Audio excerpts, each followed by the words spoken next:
Hello, everyone, and welcome to a new episode of the Hardcore FBB Podcast.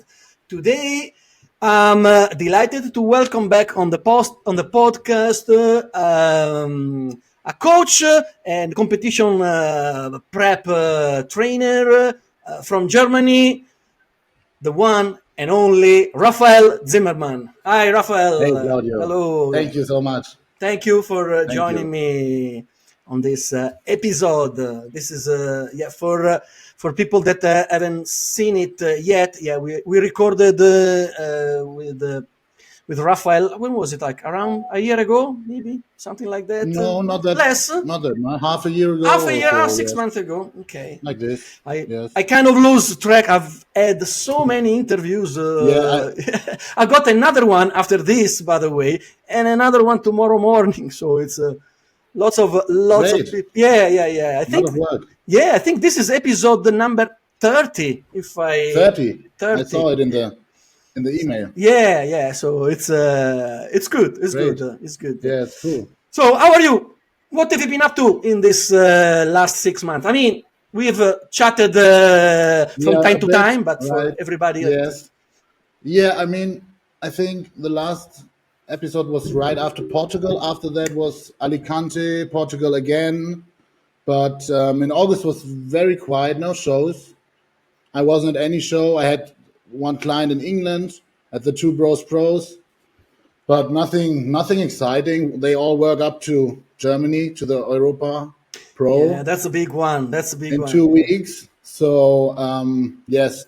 And some have ended their seasons or are even recovery season for end of the year, jumping back into another show. The Dennis James this year in Germany is postponed because a good one, of this big show now in 2 weeks. Mm-hmm. But nothing really different from the daily routines. Yes. But of course. But you will be in Germany for the Europa Pro. So as you've got clients competing, how long are you staying? Do you live nearby? By the way, do you live near Frankfurt? No, from Frankfurt is about 3 hours. Okay. The week before, so next week is a regional where some clients compete to qualify for there. But I have 3 pros at the Euro Pro. Very good. Competing. Yes. Do you have also amateur athletes going for the pro card the day before? Yeah, one bikini. A bikini? One bikini, but no figure or anything from the bigger divisions. But two women's physique athletes at the pro show. Awesome. So that will be interesting. And you got also one woman bodybuilder, right? Women bodybuilding. No. Two women's physique and one bikini. Ah, okay. So far, yes. So far, you never know who jumps in, but it seems pretty obvious that I have 3 there. But I'm pretty excited because for the women's physique, women's bodybuilding divisions, you need to look where can you compete. I mean, Germany is an opportunity now. Then it's just another 3 shows this year. It's Romania, it's Brazil, and Portugal. The Masters, but it's a master show in Portugal. There's a master show in Portugal. When? Yes. Do you know when is it? Very late November or so. Okay. Okay. Yes, the master show. Also in Italy, the Euromaster. Oh, all right. Is also there, but they don't have women's physique or so. Yeah. And in the States, it's the Tupelo Pro or Mexico. Mexico is also women's physique. And I think there October. is one in California, Anaheim, the Titan Grand Prix. Yes. Yeah, that's another show that I think is happening in September, like next month. Yes. That one. That one in Mexico is October. Okay, I wasn't aware of that. Okay, good to know. Yeah. Good to know. Because at the end of the day, unfortunately, I mean, in Europe, we don't have that many shows especially for WPD and women's bodybuilding. So that's a problem. Yeah. So, but on the other hand, at least in the few shows that we have in Europe, I mean, usually there's a really good turnout. So great lineups. Really competitive. Yes. Very. I was in Spain right. at the Empro. Oh, yes. That was really good. Very good. And then there was Portugal, which was even better a couple of weeks later. But now, as we were saying earlier, Europa Pro in Germany is the one, because everyone, yes, I think everyone so too, wants to rush to get the last chance to qualify for this year's the last Olympia. tickets. Yes, right. Yeah. That's and great. also the first time that, or not the first time, but since I'm into this bodybuilding stuff, that Germany has every division in one pro show, also women's bodybuilding, which is very uncommon. Yes. For women's bodybuilding is even tougher, but because there are not enough athletes. Actually, my worries is the fact that in the amateur shows, in the pro qualifier, there are not enough athletes competing. So even if there is a good athlete that is worth the pro card, sometimes they don't reach the minimum of 5 athletes. So it's sort of a waste of time for the absolutely. Not, I had this in Portugal say, with one client. She competed in physique, not enough clients for the pro card. Then the day before, she jumped into figure. Then she completed the 5, and that's only five people competing in like figure. And then you have bikinis. And when I was in Alicante, there were like 8 to 9 groups, and then 80, 90 athletes. It's crazy. Yeah. But also in Germany, the Europa Pro. I mean, there's the NPC Pro qualifier on the Saturday, and of course they have women's bodybuilding there. I know for sure at least 2 really good athletes are competing. One is German, Jule. I can't remember her surname. She looks really good. I can't remember. From bodybuilding or physique? Bodybuilding. Really? Actually, her and her partner as well are competing. So 2 of them. Yeah, and plus there is another one from where is she from? Holland. Yeah, from the Netherlands. Yeah. From the Netherlands? Oh, yes, right. Right. Yeah. I saw this. Melanie. Yeah. They're all good. I think there are at least 3 really good athletes. So hopefully there will be a 4th one. I mean, hopefully, depends, because there is this lady in Norway. I heard Jannike. Yes, I saw the interview with the Female Bodybuilding Channel yesterday. She was saying that if she doesn't qualify this weekend, she comes to Germany. But she's gonna come to Germany anyway. If she, really? Yeah, if she gets a pro card now, she's gonna be in Germany for the pro show. Otherwise, she will do amateur and then pro. So that's good. I think Sweden shouldn't be a problem to get the pro card there. Yeah, but I mean, she looks so good. It's difficult to beat. The only problem is the not enough athletes. So she may be on stage by herself. You mean? I was like her midsection, but no. I meant that. She looks good. Pro card worthy, but if she's only one on stage, she will need to do Germany. But in Germany, if she comes, for sure, it's at least 4. So that's good in the pro qualifier. We will see. No, for me, she looks more like a bodybuilder. Like Yeah, I think she's gonna do both, WPD and WBB. She's gonna do both. Yeah, I think so too. But for me, I think she's just too freaky for women's physique. She would be penalized in women's physique because of her size. Even if she looks so good, they will say no. They try to push her to the. I've seen quite a few this season looking incredible in figure in WPD, and then being penalized because too big. Being too big. Yeah, crazy. And judges, they don't even question. They say, "All right, you're too big." They see you and just over. They put them in the second call out or third call out at the back, And they may wonder why. I've been working so hard. I look this great. Yeah, but you need to go. That's sad, yes. I But yes, actually interviewed a lady from Australia just a few days ago, and I posted it recently. And she did the Tampa Pro and Chicago Pro in women's physique, but she was yeah, big. She looked so okay, good, great conditioning, big size, freaky physique.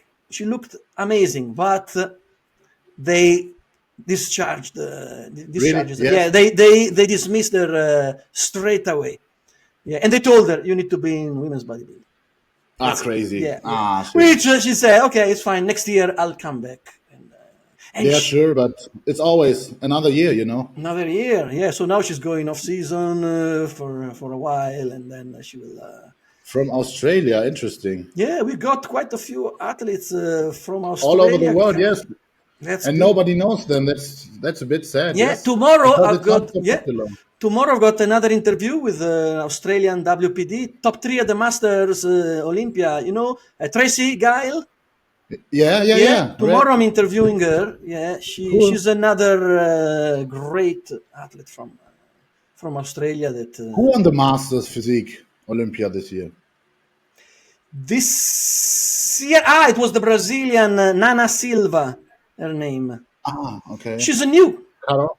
I mean, Carol wasn't. Carol unfortunately didn't do well. She didn't even make the first call out. She got 10th. Oh, really? Yeah, Oh, she got 10th. okay.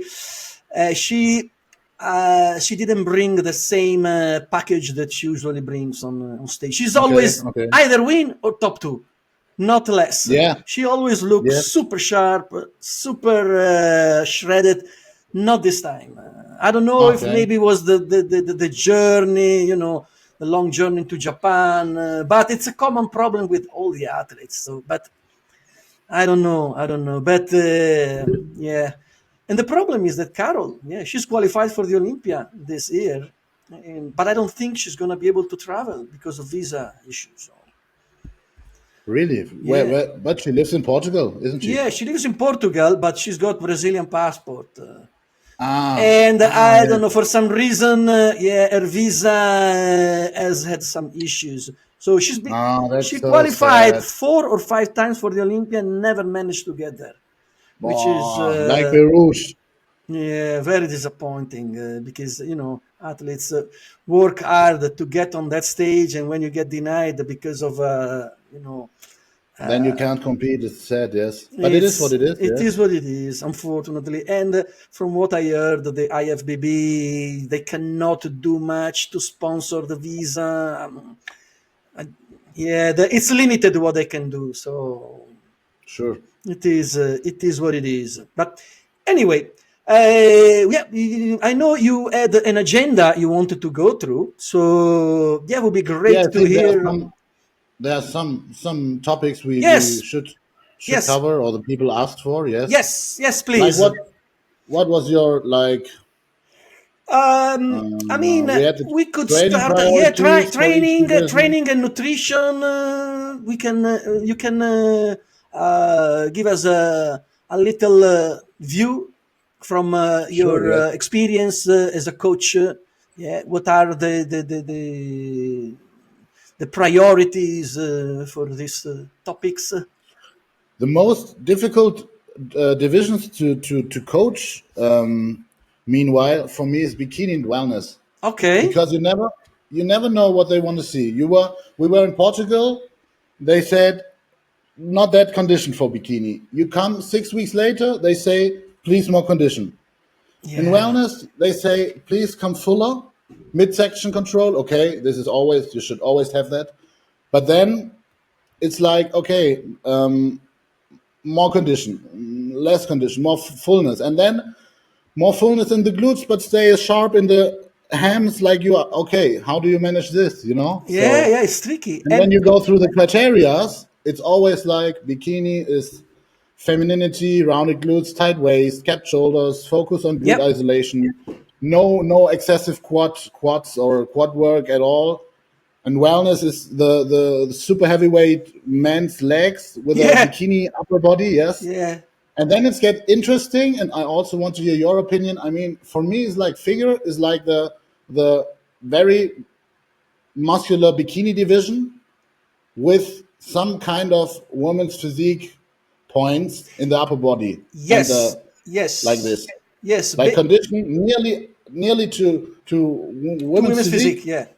but femininity from bikini, and then just yeah. In figure, they look a lot more about the femininity than in figure, and also they don't want to see like too much accentuated muscles on the arms or on the arms. But yes. Of course, they want to see that small waist with that nice V-taper, but not excessively muscular to the level of women's physique. But sometimes the line between figure and physique is so thin that is I know at least two athletes that this year decided to switch from figure to women's physique. One is German, by the way, Hannah Brause. Yeah. Hannah, right. Right. She's always been a women's figure, always a great physique, but they never placed her as she wanted. So next step was, all right, let's move to women's physique, and yes. So it's just more muscular, of course, and more conditioned. So both sides you need more. Yes, so you need a break, you need an off season. But yes, in figure, you always see that through all the amateur shows. If you are conditioned hard, you don't need that much muscle. I speak from the amateur league. Yeah. If you are in shape, if you have striated glutes, if you come in hard, sharp, you probably win this or have good chances to stand in the overall. But if you are as hard as rock in the bikini, it's very, very common that they don't even look at you, and you're out of top 5 easily. True. I have a question for you. You mentioned that sometimes it's difficult, especially for bikini athletes, to figure out what exactly the judges are looking for. So do you think that now, with the introduction of the fit model division, is going to be even more confusing? Yes. I thought in the beginning it will be more easier because, bikini is the more muscular division. It's just, the fit model division comes up, and then bikini, you can come in harder and everything. It's not a problem. But now it seems to be different because, yes, you always look at the criteria, but you can't, and you also can't even ask for feedback, because if you ask 3 judges and they say 3 different things, and when they say you need more muscles, that's something you can do the next year. But when you have a show in 3 weeks and they say more conditioning, and then there are other judges who say, I wasn't at the show, I don't know how you look there. That's the thing. And in figure, you need condition, you need presentation, femininity. In women's physique, you need extreme condition, you need more muscles. And in women bodybuilding, you just need to be a freak. Yes, so that is more clear. It's not easy in this case to coach that everybody can come in this condition, but it's more easy for a coach to see, we are here, we are there. Probably that's how the division should be. Absolutely. And I don't know, this is just my opinion, but I think that one thing that the IFBB should be doing is like making, on their website, they've got the criterias display, but it's hidden. It's not hidden, but it's not easy to find. I think on every time they advertise a show, they should make, these are the division, these are clearly the criteria that we are looking for, so everybody is on the same page. Because even doing these interviews with athletes, and I noticed that there's a lot of confusion. Everybody's confused. I'm confused as well. I see athletes sometimes looking incredible, placing maybe top 3, and then doing a show 2 weeks later and not making the first call out. What the hell is going on? And it's the same division. She's not changed. And then it's not about that I say, it's all robbery or stuff like that. It was not fair. I just want to know why And if you can't get a proper answer to this, it's just maybe I also understand when there's 100 athletes on stage and they do all the eye walks and the division of 2 hours, you just they are confused too. But then it's it's like you said. Sometimes they look so incredible, win a show or close to win, and then 2 weeks later they are out of top 10. How can that happen? And they didn't look yet like now completely different. Yeah. There was at the Masters Olympia. When was it? Like 2 weeks ago, something like that. Did you were in Japan? No. Yeah. The one. No, I wasn't in Japan. No. Okay. No. I watched the live stream. No, I wish I could go there. But by the way, I've got Japanese t-shirt. But this I got it when I went. I went to Japan last year on holiday, but that's not related to the master. And there was this lady, Australian as well, that looked absolutely incredible. I was sure she would make it at least top 5, at least. She got there, looked incredible, and she didn't make the first call out. She was she was at the very bottom. I mean, she was not considered at all, and I was so confused. I mean, I thought, all right, I give up trying to figure out what they're looking for, because I'm sometimes the problem is that it's a sport based on opinions. So absolutely, yeah, you never know unless you have the same judges all the time, which is impossible. It was really interesting to see at the Olympia Amateur in Alicante when Steve Weinberger was judging. We also had the conclusion: bikini, hard, wellness, full, figure, hard as rocks, physique, hard, women's bodybuilding, freaky. Yeah, that was kind of this, but you can see maybe 2 weeks later at the Empro when Steve is not there, it's completely different. Or when Tyler judged at the FIBO. Yes, this is something you need to get feedback from, because this is very important. I mean, it's always important what the judges had to say, but absolutely, you're more confused maybe if you get feedback from 3 judges, then you focus on the head judge maybe and say, okay, what can I do better? Yeah, exactly. In theory, I mean, the word of the head judge should be what matters most. And if you've got someone like Tyler or Steve Weinberger, I mean, those are the most popular judges, and you know that, they are giving you proper feedback. Opinion, yes. I mean, I'm sure also others can give a great opinion, but I've heard athletes, not complaining, but kind of being confused. Like, one told me this, and then 2 weeks later, he told me the opposite. Another, so what am I supposed to do? And if you have the opportunity to get feedback from Tyler or Steve, you should. Absolutely, yes, absolutely. Yes. And to continue, with your agenda, I see you are mentioning here in the training and nutrition high carbs versus low carbs day during the prep. What actually works? What is your theory around this? I think that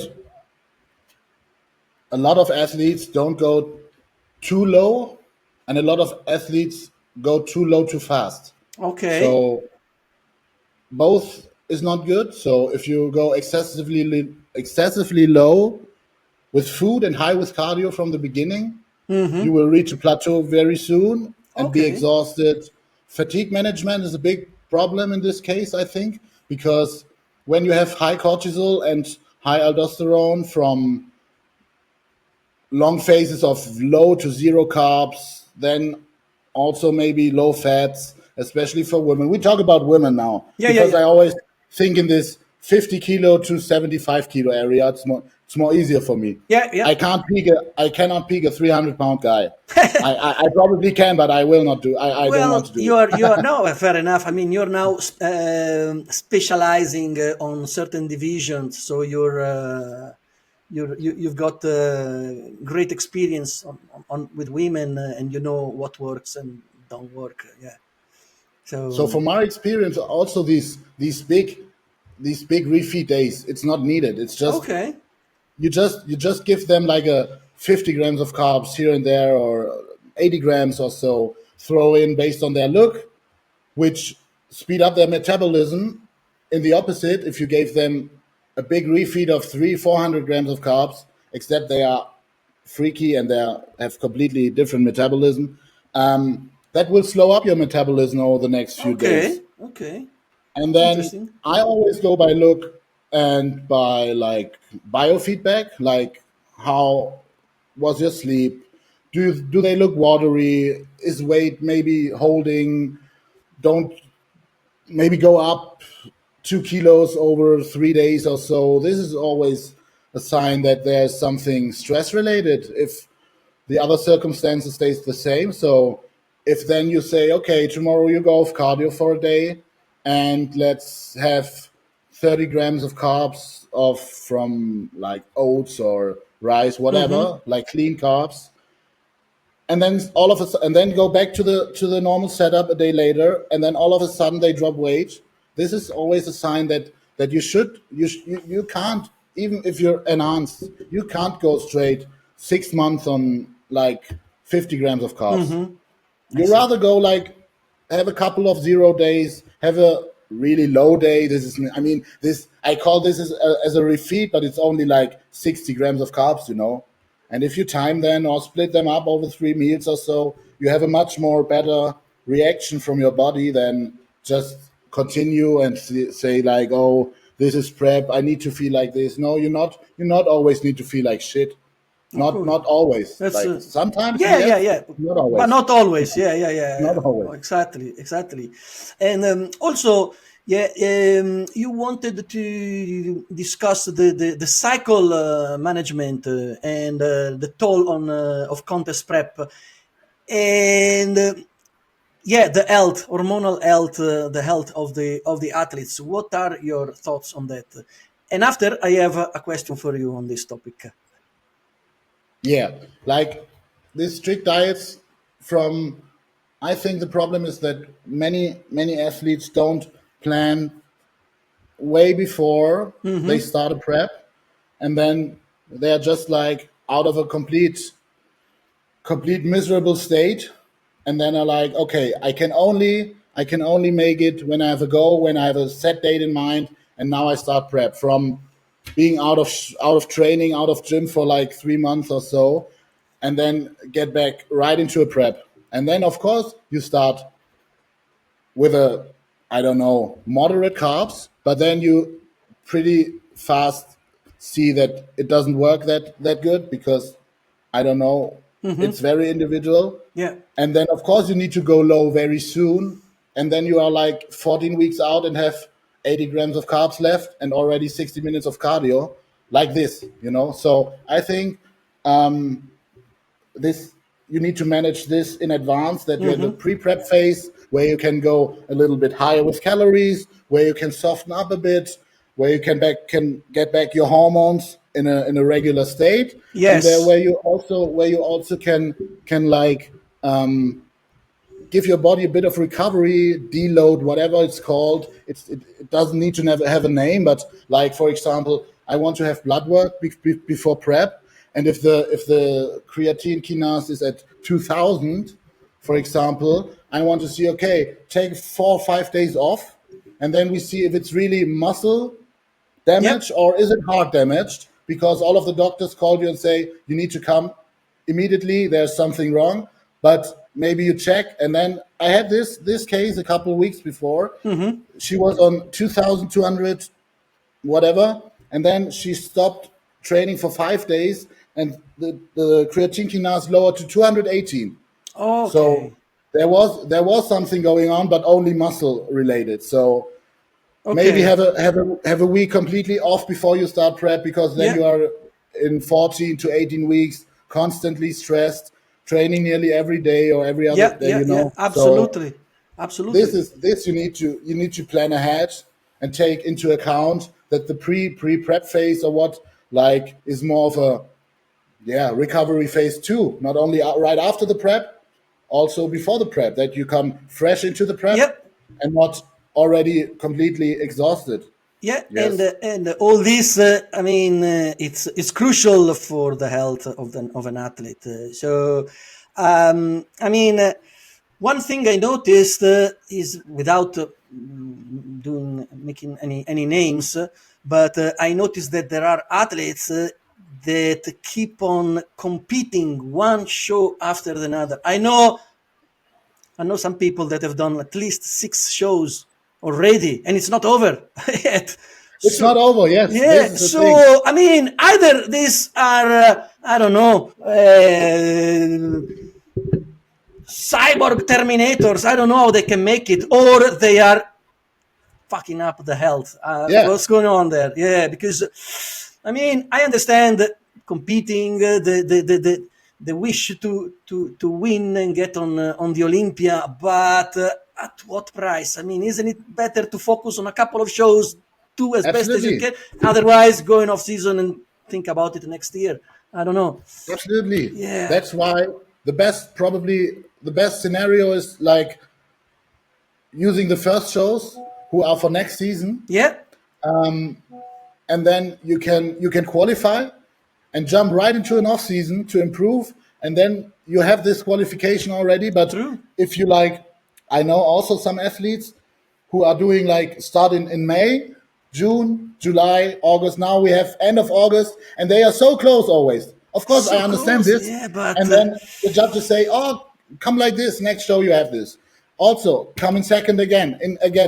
Now they have their qualification, and they are 6 weeks out from the Olympia. Of course, how do you want to step on this Olympia stage? Yeah, I think like fresh. I don't think so. I think we're talking about the same person. This is very. Yeah. I think it's crazy, but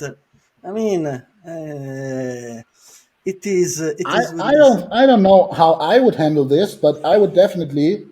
So in the end, it's the choice of the athlete, True. But I would say stop. We stop here, and then we just we are so close. Next year we come in the same condition. Come back, get healthy, come back, do your best, and the next season. Yes.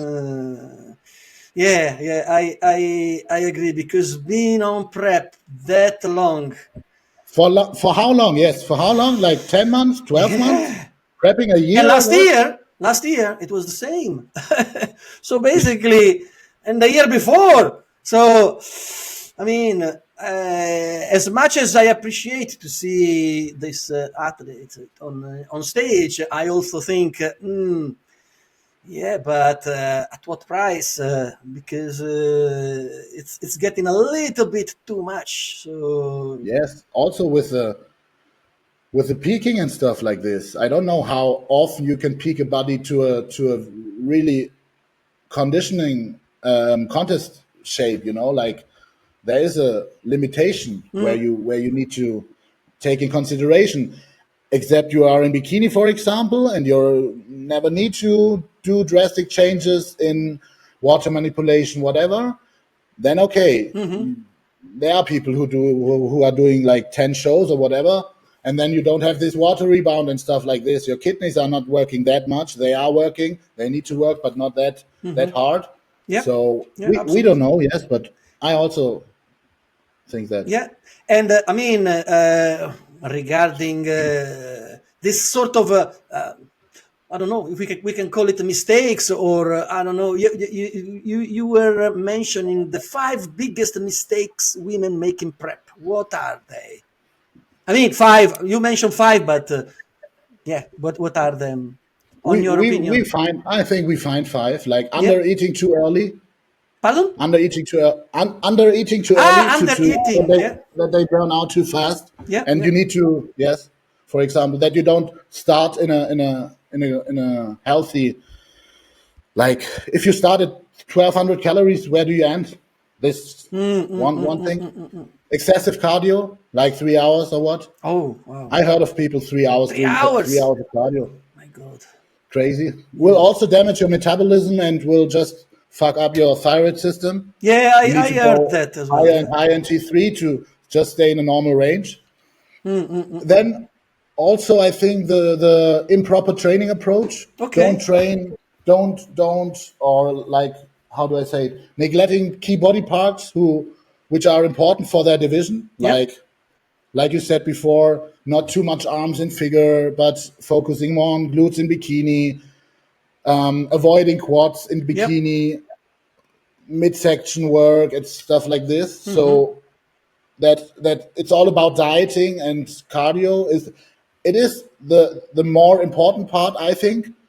But you easily throw this training approach away, and then you just train and whatever, and you don't know what you do. And then I think this. So we have 3. Then ignoring key factors like sleep, water intake, fatigue, injuries. Maybe you of course, when you get drier, your elbows hurting from time to time or so. But serious injuries, which can lead, especially in the shoulders or so, to long-term issues. Maybe this. So we have 4 key facts. I think sleep is the most underrated fact. Sleep and water intake. Yeah. If you look watery and you had just 3 hours of sleep and drank 2 liters the day before, I don't think you can see a proper picture of how things are looking in real life. Yeah, I agree. Also, because I noticed talking to some athletes that not all of them, but some of them, wake up very, very early in the morning, like at 3, 4 o'clock to start their cardio. I don't know how they can manage to get enough sleep and energy to carry on for the day. Is that something so often exactly like this, like, I need to wake up at 3 o'clock because I need to do 60 minutes cardio fasted. Why you need to do fasted? What's the point in doing fasted? Like, do it after training. Split it up. Do it like 30 minutes after training, 30 minutes before bed. But you have that 1 more hour of sleep, you know? Which is way more important and leads to way more results than having your 60 minutes fasted, you know? Well, I mean, I can understand maybe some have got other jobs, so their time is limited. They try to make as much as they can, I don't know, during the night to do but they don't get enough rest to recover and grow. But rest is crucial, I believe. But this is always like, I heard this so often. Like, of course, like you said, they have normal jobs and stuff like this. I understand this, but especially in this case, I wouldn't do cardio in the morning right after you wake up. Cardio in the morning, because also you it's about heart rate, you know. And if you start your day with like 3 o'clock in the morning, my resting heart rate in the night is like sometimes 45, 50. Then you do the first 10 minutes of just trying to get your heart rate over 100, you know. So so that's also a thing I take in consideration. So, absolutely. Yeah, that's very interesting important. that you heard of this too. That so many athletes wake up at 3 o'clock and then go to bed at 11 o'clock, and day in, day out. So we have this ignoring sleep. So we have 4. 4 hours a day is. How many hours do you recommend? 7.5. 7.5, which is. I would say 7.5 is good. Yeah. 7 is the minimum. 8 is perfect. Yeah, between 7 and 8 hours of good sleep with no interruption. Of good sleep, quality sleep, yes. Quality sleep. And I don't think 60 to 70% ignoring this, because of not ignoring this, but cannot do this. Whatever reasons, you know. Yeah, absolutely. I think the lack of patience in like, especially from the time when you start 18 weeks out or 16 weeks out, 14 weeks out, all the way up to 8 weeks out, 6 weeks out. This is always a phase where you get slowly maybe weaker from time to time. You don't see that much of a change, but it's crucial. It's very important, this phase, that then at 6, 8, sometimes 4 weeks out, then the daily changes come. And you just need to push through this phase and don't like with self-doubts and stuff. That's normal. I think you have to deal with that, but just to trust the process within the first weeks of a prep. That the first weeks of a prep are always like to get your body started and ready for the real prep. And the real prep, I mean, like, I always compare this to when you do a diet and stop at 8 weeks out, you can go to the beach and look very good and look completely different than 99% of all the people are at the beach. But then at 8 weeks out to stage, there's where the real competitive weeks are just ahead of you. This is a good example, I think. So everything up to 8 weeks where it's really cranking and you need to push a bit harder is not easy. Everybody who's getting there is also congratulations, but to get in really good contest shape, you need patience. Absolutely. Because sometimes athletes, they want everything now, not soon, now, yesterday, not now. Yesterday, yes. So what is also leads us maybe to the next point. Can you still hear me? Okay. I lost you for a second. Okay. No, I lost you for a second, but it's still gonna be good because it's recording locally. Okay. Perfect. Please continue. Which leads us maybe to the next point, like why you should maybe hire a coach. Yes. Today everybody has a coach, I think. Only 5%, 10%, because you should, if you choose a coach, you save time because the coach is planning for you and telling you what to do, and you just follow instructions. Self-doubt, but what? Sorry. No, you as an athlete just need to follow the instructions. So the coach makes all these plans for you. So yes. And then I think the most common problem today is communication from coach to athlete. Yes. And if you're not available, especially with higher elite level athletes, this will be long term will be very difficult. Because there are coaches that may be based on the other side of the world, in America or I don't know, in Dubai, with different time zone, and maybe they've got dozens of athletes, and sometimes it's difficult to get hold and get the information from the coach as they were expecting. So it's important. I think it's difficult because when you're in prep like 3 weeks out, and you send your check-in and maybe the coach want to change something, and then you get a reply like 8 hours later, which that's not good. Normal, but it's normal. It's not that much time for them or in the coaching scene. But then you already started with 3 meals or have trained maybe, but the coach wants to change a little detail, whatever, and then you lose 1 day. True. If you know this athlete wakes up at 3 o'clock in the night at your time, then wake up at 3 o'clock in your time. The athlete sends you a check-in, make a video call, whatever. Instructions for the day, update again in 3 days, and then you as a coach can go back to bed and your athlete can start your day, right? Absolutely. This is what I think is if you have a high level athlete, if you coach like in off season, it's not needed. They can wait up to a day. But also that is I think it's sad because pretty much potential is going just anywhere.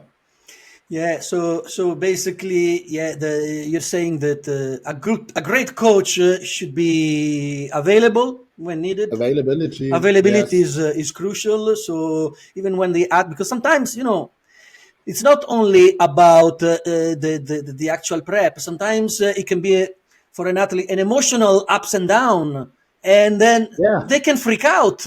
If so, you need someone, especially someone like your coach that know what you're doing, that can calm you down, that can put you back into the right track, and exactly. Especially with the diet, the prep and everything that happens in life and all these hormonal ups and downs, Yes. can be very tough on the athlete. Like we said, they are already insecure. They have self-doubt, and if they're just waiting for your response, like this on the phone, and you're not answering, and you're eating your meals from the day before, and don't know, or is this right? So panic, yes, panic. Yeah. So I think if you can't handle 300 athletes, then just slow down a bit and focus on like 50 or so. Yeah, I absolutely agree. Because at the end of the day, I mean, the athletes are the clients, and they want the best from their coach. Yes. And if they can't get it the way they need, it makes it very hard and painful process as well. And I think this is the only real reason you should change your coach. If you're not happy, if you feel not really hurt, like if you don't get a response, immediately, if you have the feeling that they are not on the same page as you are, because if everything's clicking, if you're with your coach, the longer you're with your coach, the better you get. So normally, this coach hopping doesn't work. Yeah. But this is a reason I can understand why people change. Or also, if clients would tell me you're not available enough, I wait for like my check-ins too long, and then I understand. So my question is, you have a new athlete, a woman that would like to step on stage, and she wants to pick up a coach. Where should she start looking for? She's a newbie. She just want to compete. She loves the sport, but she needs a coach. What would be the best way for her to pick up the right coach? She never stepped on a stage? First time, wanna hire a coach to prep her and bring her to her first competition. But she doesn't know where to look. Where to look? Yeah, where to look and how to choose. Okay, I think Instagram these days is the best possibility to look after a coach, and then you should just go by resume, like results. Yeah. I think you should. If some coach is telling you like, oh, I don't post all my athletes, I only post quite a few. No, then they don't have athletes, Oh, it's just okay. They're trying to hide the fact that they have nobody. Yeah. And then makes sense. You should look after. Okay, if they only do they only have athletes who are already really good, or did they already build up someone from the beginning, or who doesn't look that good before and now look good? This is the second point. And then I always recommend, like, ask the clients, how is this coach? How is this coach?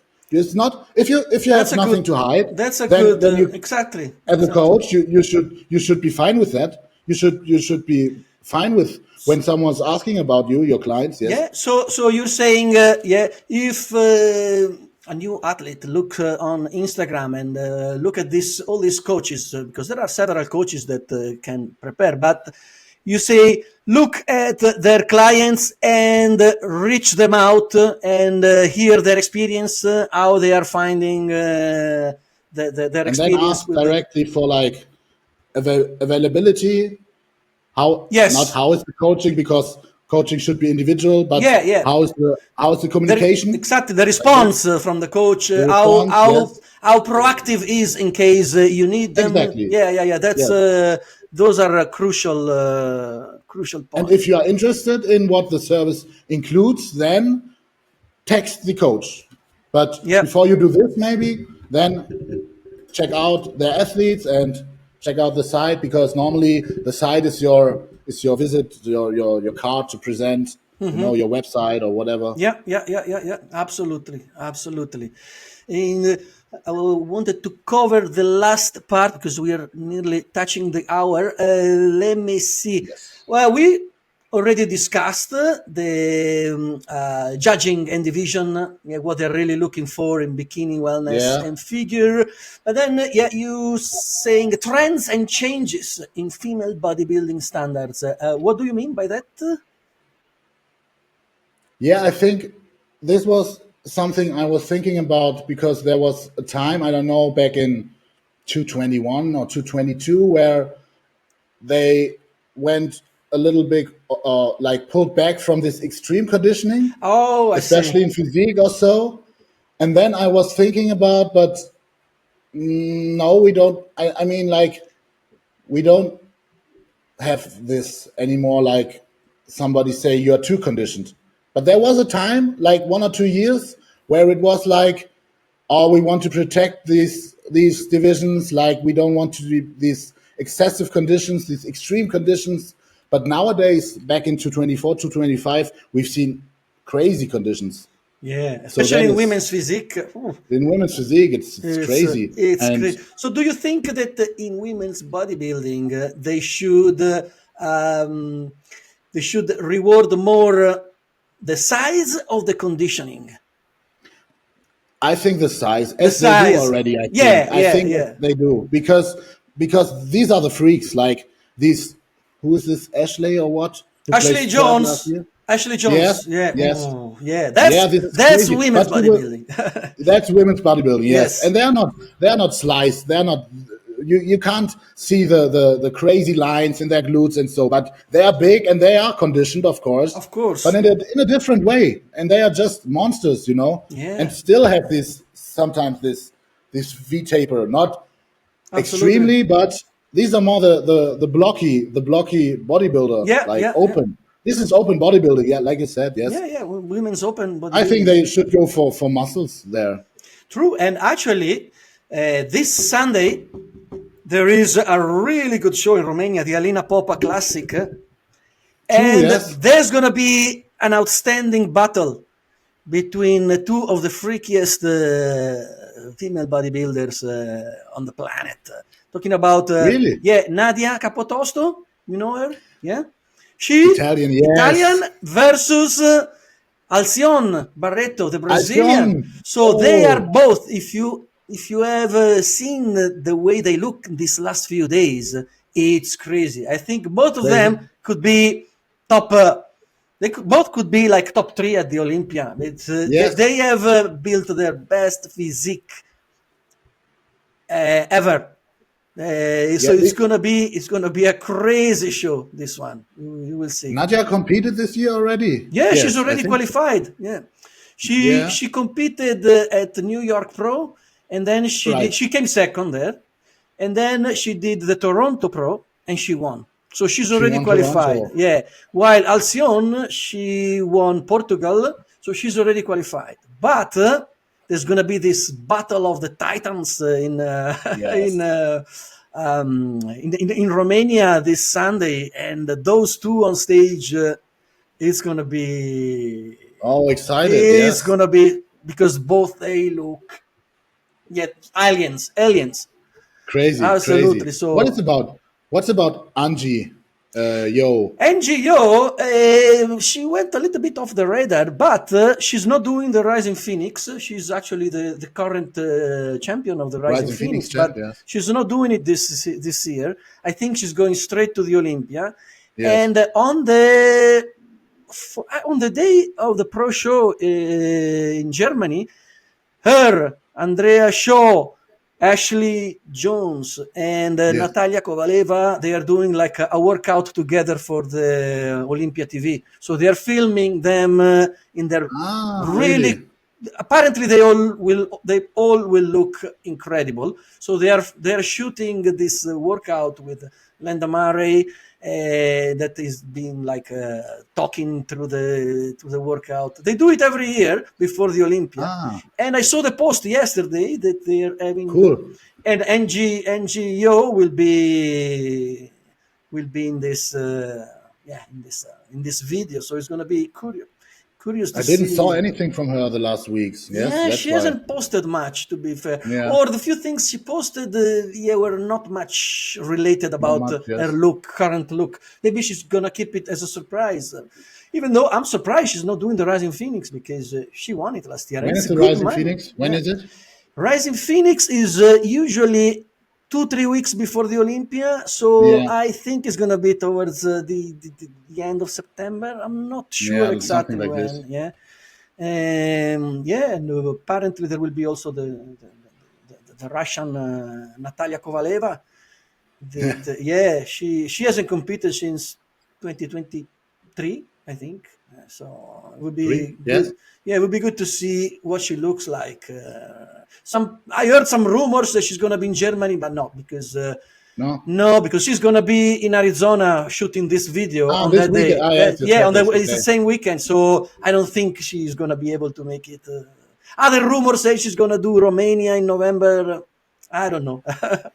I don't know. Maybe but Alcione and Nadia, if they are in shape already at 6 weeks out from the Olympia, this is crazy. If you can jump into a show 6 weeks before, that's If you have a look at their recent pictures, both of them, wow, insane, crazy. Insane. So I'm looking forward to see that cool. battle. Yeah, interesting. We have a chat about this. We will have a chat about this. I mean, I will see you in Germany anyway. So we'll catch up there, and I'm planning to do a video, like a sort of, I call it documentary, but it's not really. It's like a special female bodybuilding at the Europa Pro. So I'm gonna be interviewing athletes. I'm going to do some video shooting and make a nice video for the channel. It would be great to have an interview with you as well, because you have athletes competing there. We will organize while there. I'm gonna be there for 6 days. So. We will find a day. Also at the show, I will be there both on the Saturday and the Sunday. So we'll catch up there for sure. Cool. But all right. I think we covered pretty much everything. But we'll continue in Germany.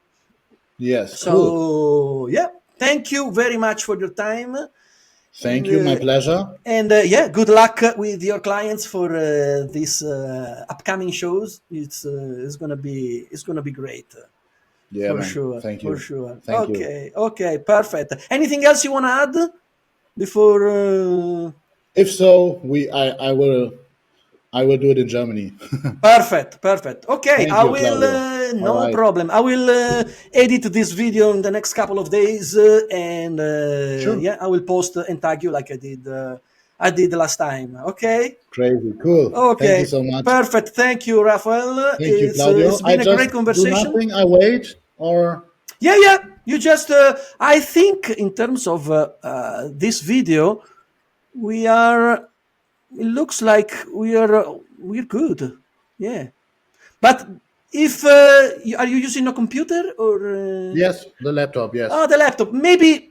Yeah, wait a few minutes to turn. Yeah, I just let it like it. Yeah, but it should be good because usually it says 99%. So it's basically already uploaded everything. Mine here it's 85. 85. Okay. 85, which it needs to get to 100. So when we finish, it will continue uploading, and then when it's finished, it's done. Okay, but I don't need to press leave or anything. I'll do it. Don't worry. Okay. I'll do it, and it will continue in the background. Okay. Perfect. Thank you, Perfect. Claudia, okay? Thank you very much, Rafael. Have a great day. Bye-bye. Cheers. Bye. You too.